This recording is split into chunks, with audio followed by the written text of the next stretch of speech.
Assalomu alaykum. Mana nima bo'ldi? Mana 10 kunlik kurs lecheniya mana oldingiz. Bugun oxirgi kuni. Qatingiz og'riydi. Qanaqa nima kasallik o'ta qilardi? Ikkita tizim, chap oyoqim, to'pig'im, qo'llarim mana bilan ishib ketuvdi. Allohga mingdan bir shukr, mana yaxshiman. Oyog'im ham yaxshi bukilyapti. Zinadan ushlab chiqib tushardim. Bittalab.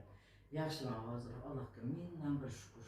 Bitta kurs lecheniyada o'zgarish yaxshi. Yaxshi.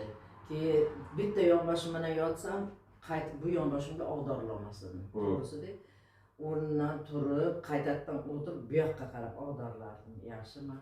Qijomadan keyin davleniyalar tushib, ancha o'zgarish bo'ldimi? Qijomadan keyin bo'yinlarim yengil tortdi. Keyin anaqa men bunaqa bo'ynimni burolmasdim. Ertalabchi mana namozga turamiz. Burolmasdim. Yaxshi. Natija yaxshi. Birinchi kursi o'zida bu. Bir oylardan keyin yana bitta ikkinchi kurs oladigan bo'lsangiz, Xudo xolasa, bemalol chopqinlab yugurib yuraverasiz. Xolasa, salomat bo'ling. Kelish niyat bor. Yaxshi. Do konca lecheniya olaylik.